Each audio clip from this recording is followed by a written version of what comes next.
ప్రపంచవ్యాప్తంగా మనం ఎన్నో సంబరాలను జరుపుకుంటాం. ఆ సంబరాలకు ఒక రోజును కేటాయిస్తూ అది ప్రపంచ దినోత్సవంగా యుఎన్ఓ లాంటి సంస్థలు ప్రకటిస్తూ ఉంటాయి. బాలల దినోత్సవము, విద్యార్థి దినోత్సవము, ఉపాధ్యాయ దినోత్సవము, తల్లిదండ్రుల దినోత్సవము, ఇలా అనేక రకాలైనటువంటి దినోత్సవాలు ఉన్నాయి.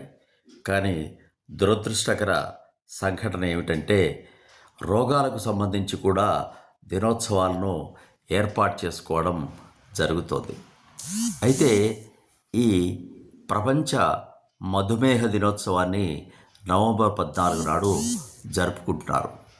మధుమేహాన్ని పెంచుకోమనా, ఎందుకు ఈ దినోత్సవం అని కనుక మనం ఆలోచిస్తే దాని మీద మనకు ఒక దృష్టి పెట్టి మధుమేహం రాకుండా చూసుకోవడం, ఒకవేళ వచ్చినట్లయితే తగిన జాగ్రత్తలు తీసుకుంటూ దాన్ని మనం నివారించడానికి లేక అదుపులో ఉంచుకోవడానికి ప్రయత్నం చేయడం.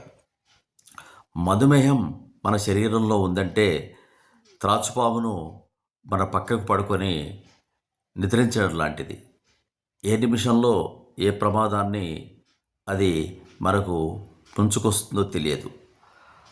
అందుకే డాక్టర్లు కానీ మిగతా చాలామంది ఈ మధుమేహ వ్యాధికి ముఖ్యంగా కారణాలను ఏం చెప్తారంటే శారీరక శ్రమ లేకపోవడం, రిఫైన్డ్ ఫుడ్స్ ఎక్కువగా తీసుకోవడం, వంశపారంపర్యంగా స్థూలకాయం ఉండడం, ఇలాంటి కారణాలను చెబుతూ ఉంటారు.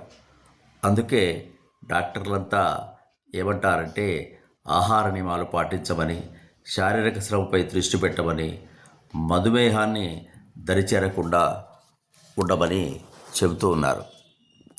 ముఖ్యంగా మనం తీసుకునే ఆహారానికి ఖర్చు పెట్టే క్యాలరీలకు పొంతన లేకుండా శరీరంలో షుగర్స్ పెరిగిపోవడం, పిండి పదార్థాలు పెరిగిపోవడం వల్ల షుగర్ వస్తుందని, ప్యాంక్రియాస్ పని సరిగా చేయకపోవడం వల్ల షుగర్ల బారిన పడతారని చెబుతూ ఉంటారు. కాబట్టి రిఫైన్డ్ ఫుడ్స్ను తగ్గించడం, కూరగాయలు, పళ్ళు, ఆకుకూరలను పెంచడం, పిండి పదార్థాలను తగ్గిస్తూ ప్రోటీన్స్పై దృష్టి పెట్టడం, ప్రతిరోజు తప్పకుండా శారీరక వ్యాయామం చేయడం వల్ల మధుమేహం రాకుండా నివారించవచ్చు, లేదా వచ్చిన దాన్ని తగ్గించే ప్రయత్నం చేయవచ్చు. శుభం.